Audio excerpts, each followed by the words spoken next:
Coconut Podcast sur la route, édition 2022, avec votre animateur Alain Jou. Partons à la découverte des régions du Québec, propulsées par les croisières MVP.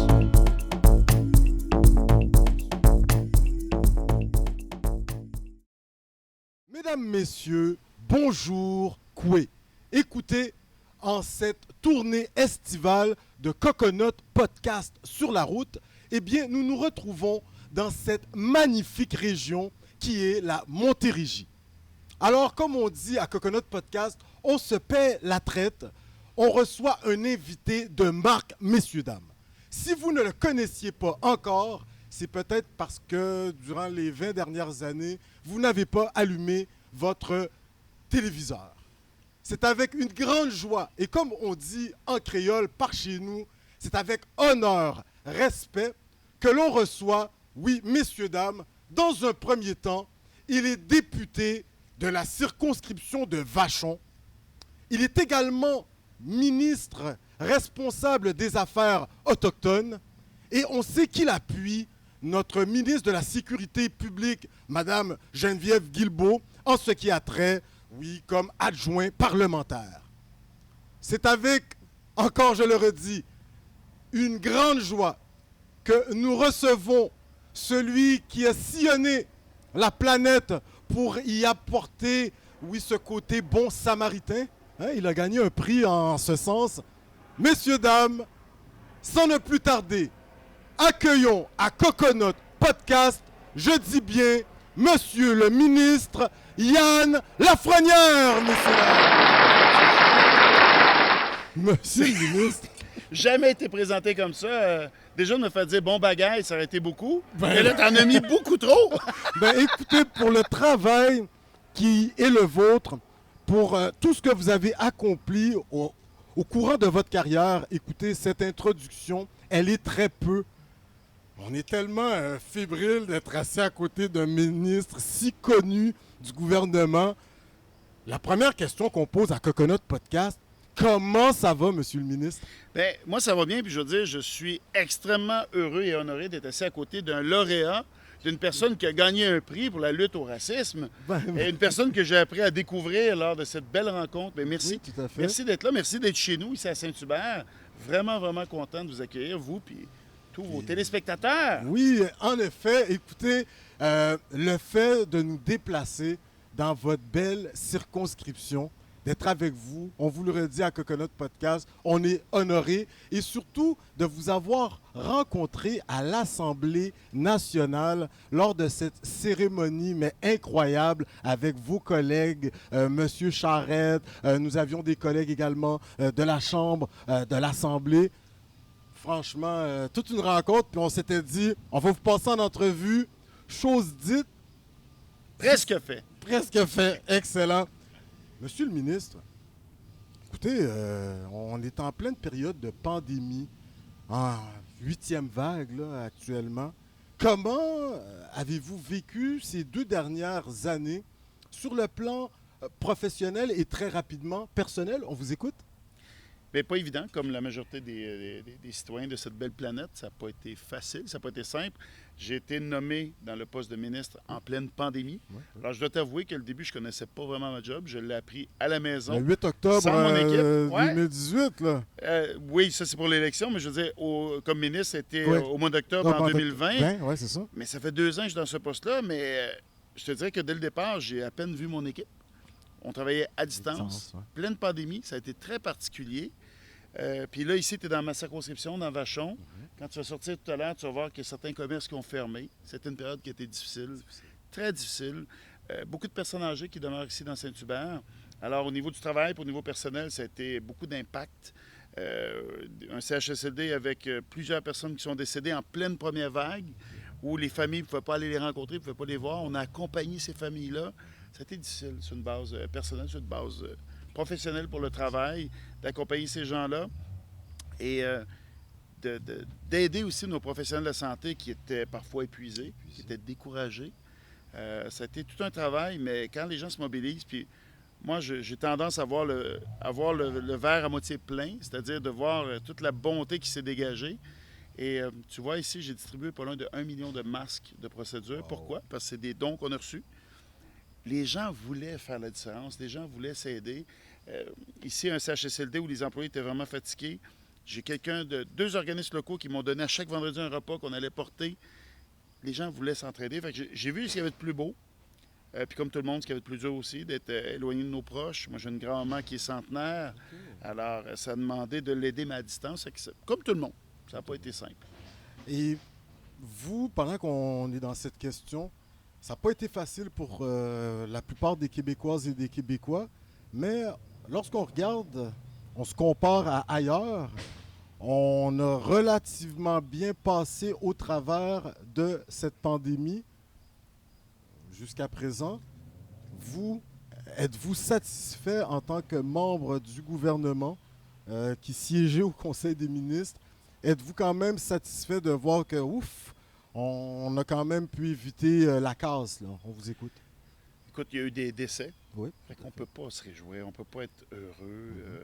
Il y a eu des décès, puis j'ai des pensées, parce qu'il y a plusieurs personnes que j'ai rencontrées pendant la pandémie qui sont des proches, des gens décédés, qui sont rendus bénévoles, qui travaillent dans mon équipe aujourd'hui, mais qui ont perdu des proches. Alors, je peux pas commencer à savoir une pensée pour ces gens-là, ceux qui nous ont quittés.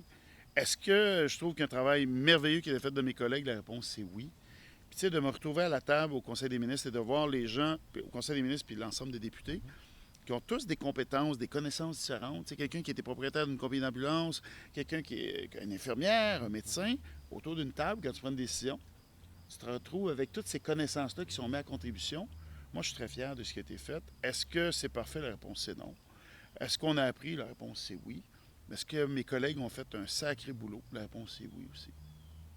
Bien, je pense que la réponse, on va l'avoir aux élections qui s'en viennent incessamment. Oui, tu as raison. Puis aujourd'hui, on est ensemble à quelques jours du déclenchement de l'élection. Alors, c'est parce que je t'aime beaucoup, parce que normalement, on est en pleine préparation.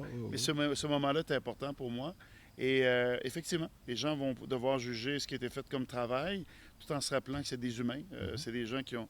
On a fait comme gouvernement au meilleur de nos connaissances. Il y a des choses qui ont changé entre la première vague et la vague d'aujourd'hui. Est-ce que ça a été difficile dans le réseau de la santé? Je pense que ça nous a rappelé à quel point il y avait du travail à faire dans le réseau de la santé. Puis on a la bonne personne, avec Christian Dubé.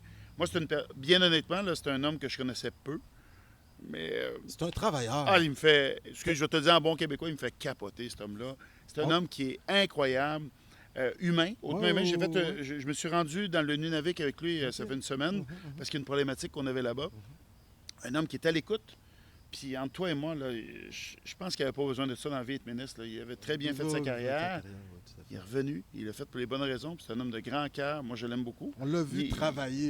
C'est un travaillant. Les points de presse quotidiens, là, on le voyait. Des fois, il arrivait fatigué, mais il nous donnait l'heure juste. Ouais. Donc ça, c'est quand même été très apprécié. Puis les sondages d'opinion sont quand même favorables.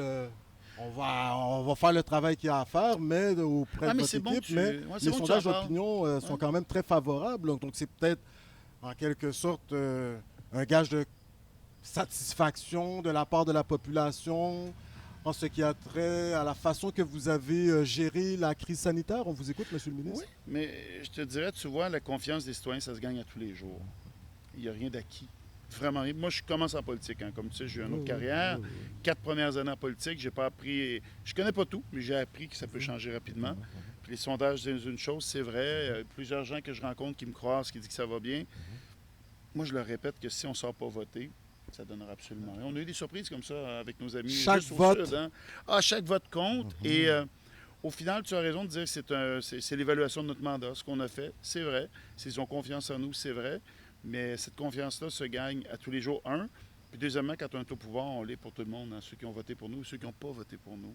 Et tu l'as dit tantôt, quand on a fait l'événement ensemble pour la lutte au racisme, bien, il y avait des gens des autres partis d'opposition, puis c'est comme ça qu'on travaillait ensemble. Intéressant. Monsieur le ministre, on va apprendre à vous connaître très rapidement.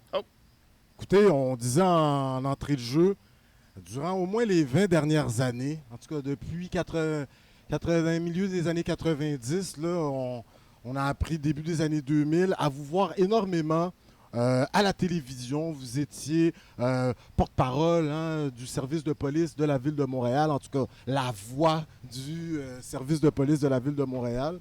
Vous avez toute une feuille de route. Mais avant d'entrer dans votre carrière très rapidement, là, vous êtes un gars de la Rive-Sud. Selon les recherches de Coconut Podcast, vous êtes un gars de Granby, c'est bien ça? Natif à Granby, plusieurs me demandent de quel côté de la clôture. Ben, c'est ça, parce que c'est limitrophe. Du côté du zoo. Mais, natif de Granby, un papa qui s'est déplacé beaucoup pour le travail. Alors, juste à faire la liste des endroits où on a vécu, ça serait long. Une partie Mirabel, Sept-Îles, Québec, Longueuil. Longueuil ici. Sept-Îles, on va revenir un peu plus tard, c'est intéressant ça. Oui, on s'est promené beaucoup. On a changé d'adresse souvent, c'est pour ça qu'aujourd'hui, je ne veux plus changer d'adresse, je vais rester à la même place. Mais oui, en partie, la Rive-Sud de Farnham, la famille du côté de ma mère sont de Farnham, du côté de mon père sont de Longueuil. Fait que majoritairement Rive-Sud, mais avec un écart à Mirabel. Le fait de vous être beaucoup promené avec la famille, ça va développer chez vous cette versatilité. Lorsque l'équipe de Coconut faisait ses recherches, on constate que vous avez une formation de policier, militaire, pompier, un as des communications.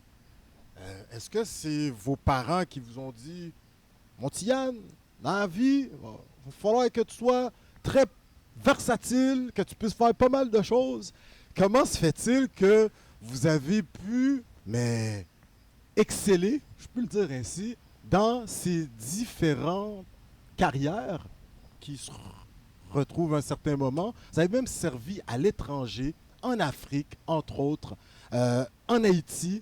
Oui. En début d'entrevue, on en parlait. Vous êtes ami avec M. Benoît Charette qui s'exprime excessivement bien dans la langue de Toussaint Louverture. Vous-même, on aurait aimé ça vous voir à la télé au SPVM. Citoyen, citoyenne, sac passé. Oui, ça a été bien. Oui. Donc, mais on aimerait comprendre l'influence qu'ont eu vos parents sur les choix qui ont été les vôtres et aujourd'hui, lorsqu'ils vous voient, les membres de la famille, être là où vous êtes, leur fierté, on vous écoute. C'est bien la question que tu poses parce que pendant longtemps, je me demandais qu'est-ce qui m'avait conduit là-dedans. Bien honnêtement. Puis c'est avec une certaine maturité, certains vont dire avec la vieillesse, mais avec une certaine maturité qu'on découvre nos choix de vie.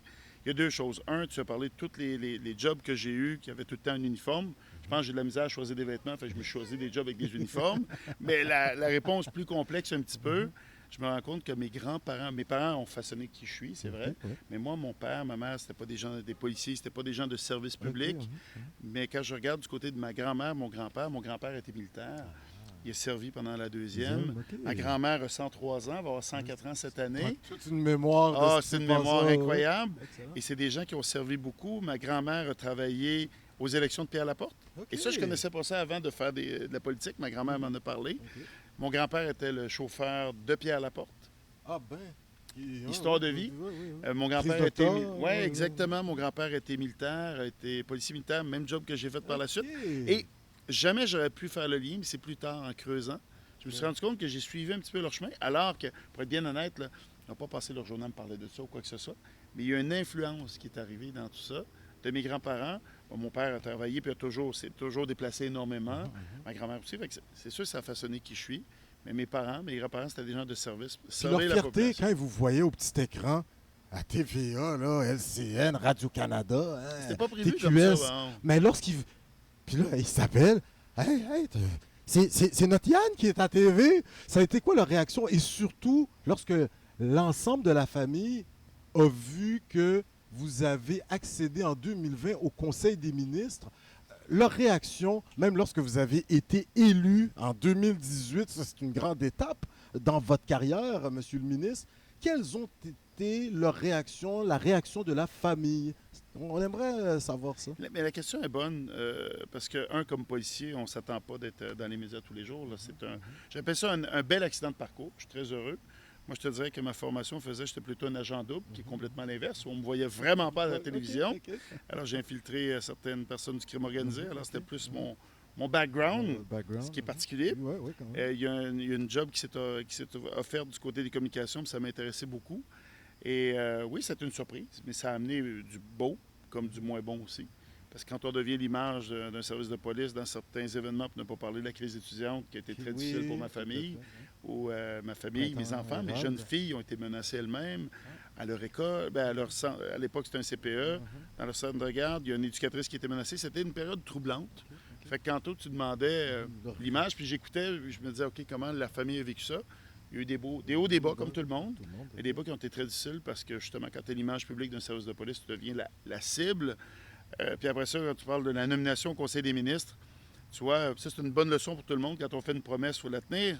En 2018, quand j'ai été élu, ma fille voulait qu'on ait un chien à la maison. Puis moi, comme j'ai toujours eu des uniformes dans ma vie, j'en voulais pas de chien. Je voulais pas de poils sur les uniformes, rien. Je disais à ma fille, pas là, mais un jour, si je suis ministre, on aura un chien. En 2018, dans ma tête, il n'y en avait pas. Puis en 2020, quand le premier ministre me l'a annoncé, j'ai appelé à la maison. Puis ma fille a hurlé au bout de la ligne. Puis j'ai dit, mon Dieu, elle est bien contente pour moi, c'est bien le fun. Mais tout ce qu'elle disait, c'est on va avoir un chien. Fait qu'elle avait une bonne mémoire. Pendant 2 ans, ça les gardait en tête. Puis oui, aujourd'hui, on a un chien à la maison. Je ne le voulais pas, mais c'est comme ça. Incroyable, incroyable. Puis ce qui est intéressant également, il faut qu'on le sache, vous êtes député de la circonscription où un certain Camille Bouchard a déjà été député lui-même. Et si ma mémoire m'est fidèle, il a déjà été porte-parole de l'opposition en matière d'affaires autochtones. Tu es très solide dans tes recherches. Et je te dirais, tout est dans tout, comme on dit souvent. Ouais. Parce que mon grand-père, qui était chauffeur de Pierre Laporte, sauf dans les derniers mois avant son enlèvement, et tu sais que Pierre Laporte a été retrouvé ici à l'aéroport de Saint-Hubert. C'est un drôle d'hasard pareil. Hein? Et ici, une présence militaire avec la base de Saint-Hubert. C'est pour ça que c'est un des endroits où je voulais travailler. Je me reconnaissais bien. Avec la présence militaire, la présence policière qui est ici, et beaucoup de familles. Saint-Hubert, on va en parler, là, mais c'est une circonscription de familles avec des parcs. C'est vraiment un endroit où il fait bon vivre. Et c'est très familial, très proche des valeurs familiales, ce qui me ressemble beaucoup avec mes deux grandes filles de 12 ans et 14 ans. Qui sont mes meilleures conseillères en passant. Ah, intéressant. Est-ce qu'on risque de les voir dans l'arène politique devant la caméra? Je les ai suggérés en deuxième carrière. En deuxième, en deuxième lecture.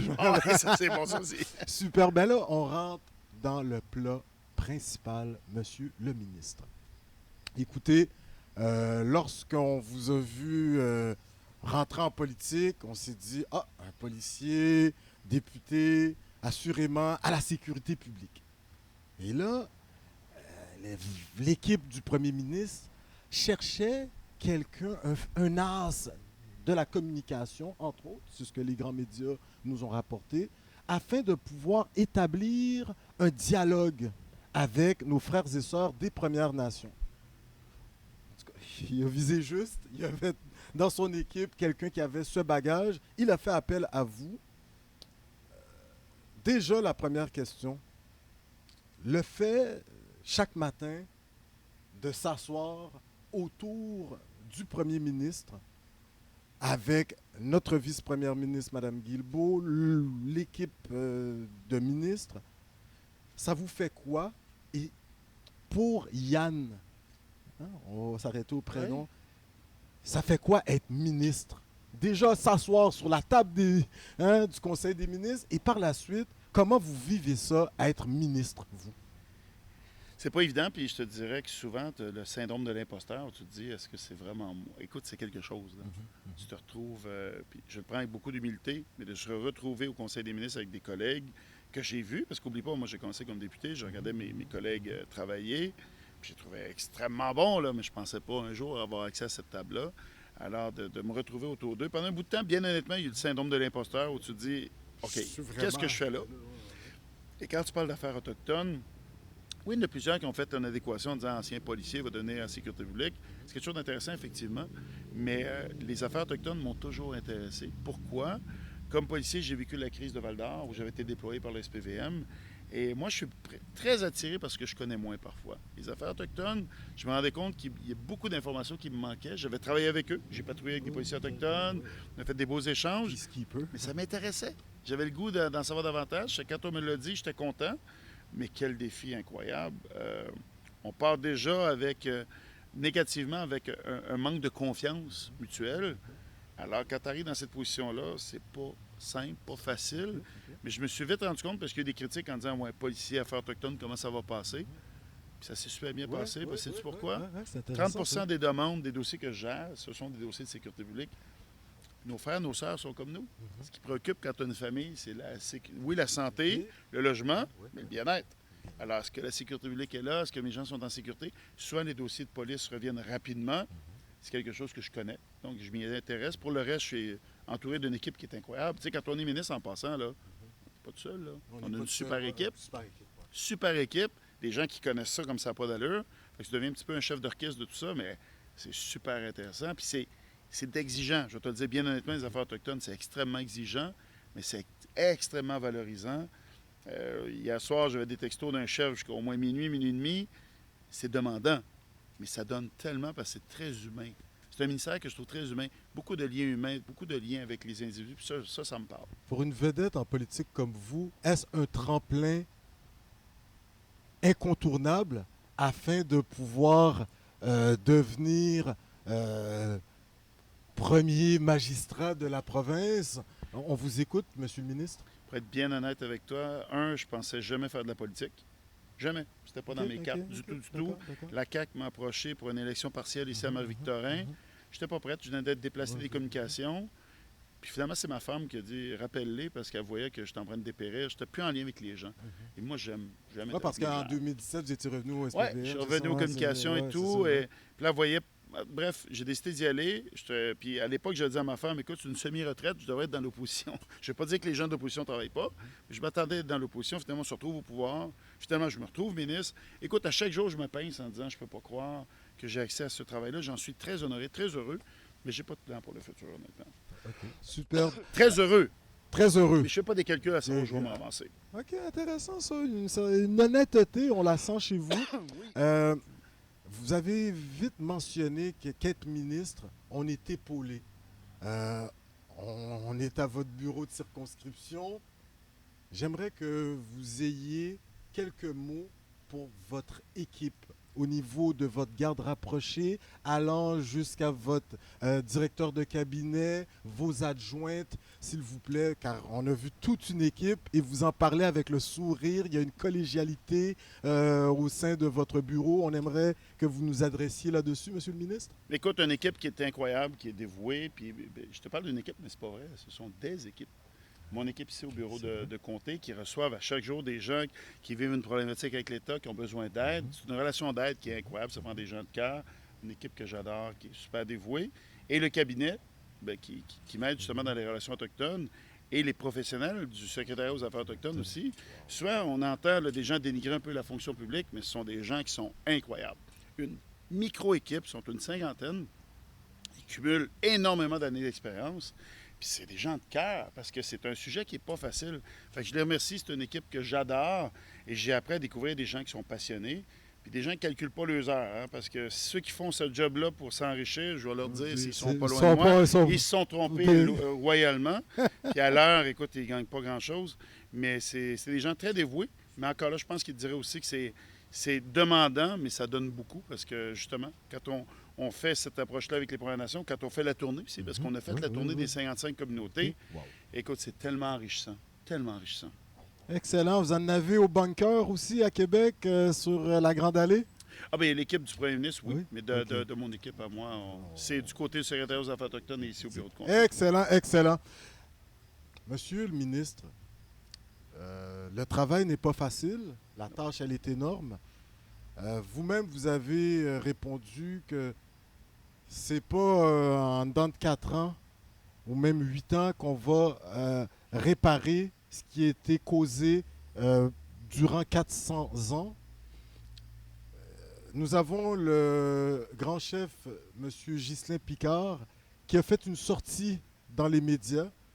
Même nous autres, à Coconut Podcast, on était assez étonnés, où ce que celui-ci disait que non, la manière que ça fonctionne, là, non, on n'est pas satisfait, nous, du côté des Premières Nations.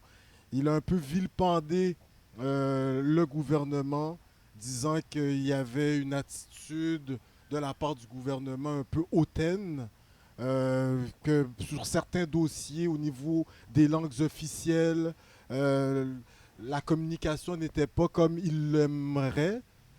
Vous avez fait une sortie par la suite où ce que vous avez réfuté, mais catégoriquement, les propos tenus par le grand chef Ghislain Picard.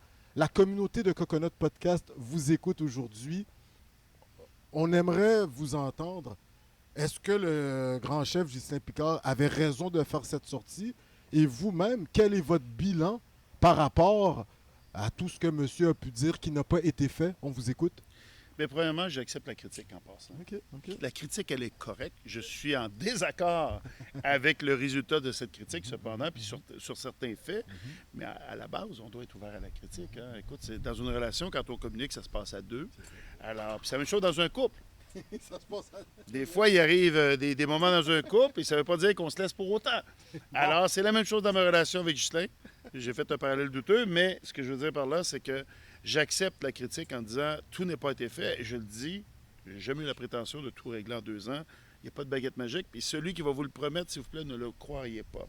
C'est impossible. Ça va prendre du temps, ça va prendre de l'énergie. Ceci étant dit, là où j'ai corrigé les faits, quand il disait que c'était le pays bilan, qu'on n'avait rien fait, je suis encore en désaccord avec lui, puis ça ne m'empêche pas de lui parler. Mais je peux. En bon français, on dit we agree to disagree. Là-dessus, on ne s'entend pas. On a fait une loi importante, la loi 79, pour permettre à des familles de retrouver leurs enfants, de savoir ce qui est arrivé à leurs enfants. Et ça faisait des années que c'était demandé, on l'a fait. Alors, j'ai de la misère à accepter la critique en disant on n'a rien fait. Deuxièmement, la sécurisation, tout de même, au niveau culturel, des soins de santé. Oui, exactement. Ça, devant moi, j'aurais 600 recommandations. Là. La commission vient, l'ENFADA, il y a 600 recommandations. Si je commence à faire une petite liste d'épiceries pour les mettre en place, ça va prendre une vie. On essaie de prioriser avec les Premières Nations ce qui était le plus important. Et la première action qu'on a faite quand je suis arrivé en place avec mon plan G-Espoir, c'est la sécurisation culturelle dans le milieu de la santé. Puis on a fait notre première annonce à Joliette. On ne l'a pas fait pour rien, là. Très symbolique. Ce qui est arrivé avec José Chacoan, on réagit. Est-ce que tout est réglé? Non. On s'était... Circonscription de notre premier ministre, là. À proximité, l'Assomption. Mais on s'était engagé à inclure le principe de sécurisation culturelle dans la loi. C'est vrai. Et là, tout récemment, on s'est rendu compte qu'on était pour le glisser dans une autre loi. J'ai consulté les Premières Nations en disant est-ce que c'est ce que vous voulez? Ils ont dit non, absolument pas. On ne veut pas être inclus dans l'autre chose. On veut notre propre projet de loi. Mais quand on traite d'égal à égal avec un collègue, c'est-à-dire avec les Premières Nations, c'est d'accepter que notre plan, on va le changer. Notre plan était de le glisser. C'est pas ce qu'ils veulent. Au lieu de faire quelque chose qui n'est pas productif, qui n'est pas ce qu'ils veulent, on a accepté politiquement de prendre un coup, parce que je me suis fait critiquer en disant que je ne l'ai pas fait, de le remettre, de dire on va faire ce que les gens s'attendent, ce qu'ils veulent. Mais c'est ça d'être d'égal à égal, de nation à nation. On est rendu, dans le plan G-Espoir, à 170 millions qui étaient annoncés, du concret que j'ai vu. Je t'ai parlé de cette île tantôt. Je suis allé à cette île, j'ai vu les résidences étudiantes que j'ai annoncées il y a un an. Un an. Puis aujourd'hui, il y a plus que du béton. Là, ils vont sortir leurs premiers étudiants. Fait que vous voyez que... Parce que moi-même, comme ministre, je me disais, est-ce que je fais des annonces puis il ne se passe rien après? Je l'ai vu, c'est du concret, c'est du réel. Je comprends l'impatience des Premières Nations qui disent ça fait 400 ans qu'on attend. Je comprends ça. Mais il faut se donner le temps de bien faire les choses. Je sais que c'est dur. J'accepte la critique de dire que c'est pas, on n'a pas tout ce qu'on voulait. C'est vrai. Mais cependant, il faut reconnaître les avancées parce que le danger, sinon, c'est que collectivement, on va se décourager. C'est collectivement, les Autochtones vont dire peu importe ce qu'on fait, ça ne fonctionne pas. Et ça, ce point-là, il est important pour moi. Alors, je veux qu'on reconnaisse ce qui est fait, tout en se disant qu'il y a encore beaucoup de travail à faire. Je suis 100% d'accord, mais je suis 100% désaccord qu'il n'y a rien qui a été fait. Intéressant parce que lorsque vous dites vous êtes 100% désaccord lorsqu'on dit que rien n'a été fait, Coconut Podcast en grattant, en fouillant pour dire on va voir s'il y a des trucs qui ont été faits. Début du mois d'août, là, vous êtes monté sur la Côte-Nord, dans cette communauté pas trop loin de cette île, Ouachat-Maliotenam. Oui. Vous avez annoncé cette entente tripartite. On aimerait vous entendre. Ça, là, c'est du bon au niveau de la formation, contrer le décrochage scolaire. Ça, c'est quand même une annonce incroyable. Également, ces résidences pour nos frères et sœurs étudiants des Premières Nations. On sent que vous avez opté beaucoup pour l'éducation. Oui. En ce qui a trait à votre responsabilité auprès des peuples des Premières Nations. On aimerait vous entendre là-dessus. Quand même, 2 belles nouvelles, je pense, pour les jeunes, entre autres. Là. Oui, parce que c'est le futur. C'est le futur. Puis quand je parle de mes enfants, mes yeux vont changer. Je parle de mes enfants, j'en suis fier. Et tout ce qu'on fait, c'est pour eux. On va quitter ce beau monde. Préserver la langue là, pour nos communautés. La culture et de permettre à ces jeunes de se réaliser à leur capacité, à leur volonté. Et je ne veux pas qu'un frein soit une législation, que ce soit notre façon de donner de l'autonomie aux Premières Nations pour leur éducation. Alors, l'entente, le premier des points ils avaient parlé, l'entente. Fédérale, provinciale et Ouachat, de venir leur donner plus d'autonomie pour adapter leur façon de faire. Très important. Deuxième point, très important aussi, les résidences étudiantes. Et quand on pense à résidence, moi, comme cégepien, moi, je pense à une chambre. Pour des Autochtones, on parle jusqu'à des 6,5. Parce que c'est la famille au complet qui va se déplacer. Et à Ouachat, à Sept-Îles, ce qu'on voit, c'est ça, c'est une résidence qui existe avec un CPE, donc une garderie intégrée, qui va permettre aux enfants d'aller à cette garderie pendant que les parents vont à l'école. C'est vraiment quelque chose de complètement différent, dans une forme qui est différente, qui ressemble à un campement Innu. Première. La deuxième, je l'ai annoncé tout récemment, Trois-Rivières. Première pelletée de terre. Québec va suivre.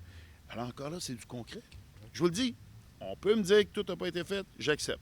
Mais de venir dire que tout ça n'existe pas, c'est pas vrai. Langue officielle, je pense qu'il y a un gros mouvement actuellement pour que les langues autochtones soient... Reconnaissance. Je vais vous corriger parce que langue officielle, ce que ça voudrait dire, Uh-huh. c'est qu'une personne aurait le droit d'être servie dans sa langue partout dans les services publics. Puis je vous donne un défi avec les Malécites. Il y a 5 locuteurs présentement au Québec. Ok. Ça voudrait dire que ces 5 personnes-là travailleraient pas mal. Là. Reconnaissance, c'est Fait bien. que Merci reconnaissance, pour votre puis précision. même la Nouvelle-Écosse l'a fait. On y va avec une reconnaissance. Langue officielle, ça amène avec des défis. Puis la plupart des gens comprennent bien qu'on ne peut pas aller là. Mais la reconnaissance, et c'est pour ça qu'on travaille présentement. Ce matin, on est en rencontre là-dessus. Langue, culture, comment aider? Parce que ce n'est pas à nous, à l'Automne, à faire la garde ou être les chiens de garde de cette langue-là, de cette culture-là. C'est aux Autochtones de le faire. Mais comment on peut les outiller, les aider, parce qu'on est ensemble, d'égal à égal. C'est les discussions qu'on a présentement. Puis si ça prend un projet de loi pour un futur gouvernement, on sera là. Superbe, et il nous reste 4 minutes. Je Oui. vois qu'on nous fait signe. Très rapidement, on a Monsieur le Pape François qui est venu rendre visite au Canada. Il a passé quand même pas mal de temps au Québec. On aimerait vous entendre satisfait de cette visite. On a vu notre premier ministre qui était en contact avec des aïeuls des Premières Nations. Beaucoup. Là, puis on voyait le sourire accroché dans le visage de tout le monde. On sentait qu'il y avait une communion, quelque chose d'intéressant pour une réconciliation certaine. Lorsque vous êtes assis en Conseil des ministres suite à ce fabuleux week-end, quelle a été votre réaction? Et avez-vous été satisfait de cette visite et de vos rencontres avec le Saint-Père? Je veux dire, de mon côté, je malaise à vous dire que je suis satisfait parce que ça ne s'adressait pas à moi. Mon travail était d'être auprès de mes frères et sœurs autochtones, c'est vrai. Mais c'est pas à moi de dire si je suis satisfait des excuses et tout ça. C'est pas pour moi du tout. Mais je les ai accompagnés parce que c'est des familles. Ce sont des familles qui m'ont demandé d'être avec eux. Et ça, moi, j'ai trouvé ça extrêmement enrichissant. Il y a des gens pour qui ça n'a pas fait l'affaire et je les comprends, je les respecte. Il y en a d'autres pour qui c'était important et j'étais auprès d'eux. Et moi, mon travail, il y avait d'accompagner les familles. Le deuxième travail que j'avais, c'était de porter un message au Vatican. Et j'ai rencontré le secrétaire général du Vatican, donc le numéro 2 au Vatican, un moment très important. Et ma job, c'était de dire, j'ai besoin de votre aide pour avoir accès aux archives, pour qu'on donne l'information que les familles ont besoin. Alors, oui, il y a la journée à l'Église qui était vraiment importante, puis on a vu beaucoup d'aînés, beaucoup de gens pour qui... Ah, à Saint-Anne, écoute, c'était un moment qui était incroyable. Les gens étaient heureux d'être là. Mais mon travail, c'était de revenir focus à ce moment-là, de rencontrer le secrétaire général, de dire « J'ai besoin de votre aide. Vous devez travailler avec nous pour fournir l'information. » Et ça, je vous dirais que la réponse a été incroyable, de dire « Oui, on va travailler ensemble. » On a été invités par la suite à poursuivre cette discussion-là au Vatican. Puis on verra dans un éventuel gouvernement, mais il va falloir aider les familles à avoir cette information-là. On l'a fait dans la loi 79 pour nous, mais là, il faut vraiment travailler avec l'Église catholique, avec les protestants, parce qu'il faut trouver cette information-là. Il y a des familles qui l'attendent et c'est extrêmement important. C'était ma job de faire ça. Comme on dit par chez nous, vous êtes sa coche. Vous connaissez vos dossiers, puis les Ça, ça me réponses, passionne. on sent pas de... Moi, c'est le côté porte-parole. Les réponses, on sent pas d'arrière-pensée. Vous dites les choses telles qu'elles sont. Pas à moi de juger est-ce qu'ils sont satisfaits. Il y a M. Grégory Kelly, Oui. qui est lui-même porte-parole en matière des affaires autochtones au niveau de l'opposition officielle, et qui dit, en tout cas, il aime bien travailler avec vous au Moi niveau aussi. de la collégialité, puis on a eu une entrevue avec lui, c'était ses mots pour vous. Donc ça, c'est intéressant. Je lui retourne les mêmes mots. C'est un homme pour qui j'ai beaucoup de respect. Et par ailleurs, son père, qui était ministre aux Affaires autochtones, travaille pour moi comme négociateur présentement. Je l'ai embauché. Oh! Peu importe ses allégeances politiques, la bonne personne à la bonne place. Et Greg, moi, depuis le jour 1, on est rentrés ensemble à l'Assemblée nationale et j'ai toujours eu beaucoup de respect pour cet homme-là. Et moi, quand je fais de la politique, oui, on a des partis de simple. On avait d'une élection, ça change un peu. Mais même dans la commission spéciale sur l'exploitation sexuelle des mineurs que j'ai présidée, on a travaillé sans aucune partisanerie. Puis moi, je trouve que c'est rassurant pour les gens qui nous écoutent. Parce que oui, la politique, aux 4 ans, il y a l'élection, mais pendant le reste du temps, on doit travailler ensemble. Et Greg, j'ai beaucoup de respect pour lui. Puis souvent, il a amené des points extrêmement importants. On a fait des visites ensemble, on s'est déplacés ensemble. J'ai beaucoup de respect pour Greg. Je suis content d'entendre ça parce que je pense exactement la même chose. Je l'apprécie beaucoup. Superbe. Pour terminer, vous êtes député de Vachon. Il y a quand même certains enjeux pour les gens de la Rive-Sud, de la circonscription. On sait qu'il y a un aéroport à Saint-Hubert. Oui. Là. Ils sont en train de travailler pour voir les tenants aboutissants. Vous avez l'autoroute 30 également. Ça a l'air que... nous autres, Coconut Podcast, on est plus sa couronne nord, la 19. Ça, Oui, on est content. connaît ça aussi. Mais ça a l'air que les gens de la Rive-Sud, vous êtes en train de concocter quelque chose pour l'autoroute 30. Avant de terminer, on aimerait vous entendre là-dessus. Ce que vous avez à offrir à vos commettantes et commettants en 1 minute, monsieur le ministre. On vous écoute. Rapidement, moi, c'est ce qui m'a propulsé en politique, c'est la 30. OK. Parce qu'à chaque matin, je maugrais sur cette autoroute-là, qui est plus un stationnement que d'autres choses. On va l'élargir. Il y a déjà des travaux qui ont commencé. OK. Pour les voies de contournement, cependant, on ne fera pas les travaux en même temps que le tunnel La Fontaine. Les gens ne me le pardonneraient pas. Dès que le tunnel sera terminé, on va élargir l'autoroute 30 avec du transport collectif qui va permettre de relier jusqu'au REM. Alors, on a quelque chose de fort intéressant et on va continuer notre travail. Continuer notre travail pour les places en garderie. Je vous ai dit que Saint-Hubert, c'est une place qui est familiale avec des parcs. Le parc de la Cité qui est Il y a merveilleux. des nouvelles écoles, là, primaires Nouvelle également. école, là, on a déjà oui. commencé à en Oui, bâtir oui, une. oui, c'est bon, Alors, ça. c'est vraiment accès. Quand on parle de la famille au sens élargi, ça veut dire aussi nos aînés. Alors, on travaille très activement là-dessus. Moi, je suis très fier du travail qui a été fait. Il y a encore du travail à faire. C'est pour ça qu'il faut continuer. Continuons ensemble. Monsieur le ministre, écoutez toute une entrevue. Coconut Podcast, on est choyé à avoir 30 minutes avec un membre du gouvernement, surtout un membre vedette. Hein? Vous êtes une vedette là, à la CAQ, Coalition Avenir Québec. Bon, écoutez, c'est ce que disent les auditrices et auditeurs. Vous allez vous adresser à la caméra devant vous.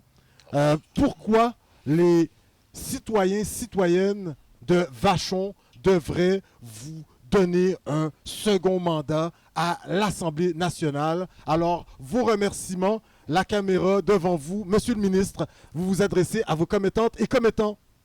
Premièrement, je veux commencer en vous disant merci. Merci de m'avoir fait confiance pour ces 4 belles années qui est un début pour moi en politique. Il y a encore beaucoup de travail à faire. J'apprécie énormément vous représenter. C'est avec beaucoup d'humilité que je le fais. Je vous dis, dès mon arrivée à l'Assemblée nationale, je touchais au mur en disant « Je ne peux pas croire que je suis là. Je parle au nom des citoyens de Saint-Hubert. » C'est une très, très grande fierté. Il y a encore du travail à faire. J'ai vérifié avec la famille. C'est une décision qui est familiale parce qu'on le sait, on ne se présente pas en politique tout seul. La famille est derrière moi. Alors, j'ai le goût de vous représenter pour encore 4 ans, faire avancer les choses pour le bien de nos familles, pour le bien-être. On a beaucoup de choses de faites, mais encore beaucoup de travail. Alors, ce sera un plaisir, un honneur pour moi de continuer. Et je terminerai en vous disant merci. Merci en pile. Ce fut un moment incroyable. Puis j'accepte n'importe quand de vous revoir. C'est un très beau moment. Vous, votre équipe, merci beaucoup. Vraiment gentil. Monsieur le ministre, écoutez, on n'est plus que choyé. Encore, on vous le redit. Coconut Podcast, on a eu cette opportunité de faire le tour de la nation et on a été à la rencontre de nos frères et sœurs un peu partout au Québec, mais surtout venant, écoutez, de l'Abitibi, nos frères et sœurs crient, eh bien eux, ils nous disent en langue algonquine, entre autres, Miigwech. Oui, Miigwech. Oui. Vous savez quoi? Je terminerai pour vos auditeurs avec un petit devoir. Ouais. Essayez d'apprendre les 11 nations. Je ne commencerai pas avec les 55 communautés parce que c'est difficile. Ouais. Les 11 nations qui occupent le Québec. Moi, c'est ce que je dis quand je fais des rencontres dans les écoles. Je reviens à ce que j'ai déjà dit, on se connaît peu. Et quand vous avez une occasion, il y a plus de 250 opportunités de tourisme autochtone au Québec. Profitez-en.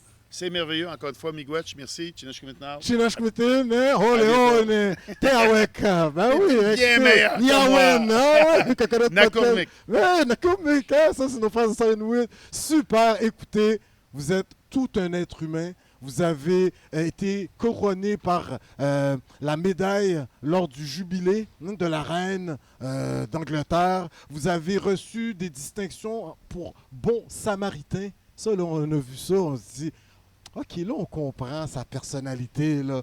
Puis surtout, vous avez servi pour maintenir la paix à travers la planète. Coconut Podcast, on vous dit vraiment merci pour tout le travail accompli. Et ce n'est que partie remise. On se revoit incessamment bientôt. Et surtout, la meilleure des chances, le soir des élections 2022.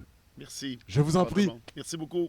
Messieurs, dames, oui, nous étions avec cette vedette. Il n'aime pas ça quand je dis ça, mais de la politique québécoise. Il a appris à se faire connaître au petit écran.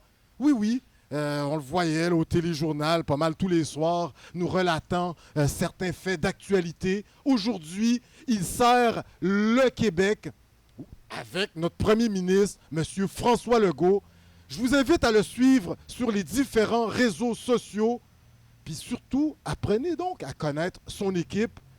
Au ministère des Affaires autochtones, on a du monde pas à peu près compétent, je vous dirais. Alors sur ce, on était avec Monsieur le ministre Yann Lafrenière, député de la circonscription de Vachon. Sur ce, messieurs, dames, on se revoit pour un prochain épisode de Coconut Podcast sur la route, dans la Montérégie. On est dans la grande région métropolitaine de Montréal. Alors je vous dis, Niawen, merci, puis on se voit bientôt avec la grande chef, oui, Mohawk, Madame Sky Deer. Sur ce, au revoir, merci. Ciao!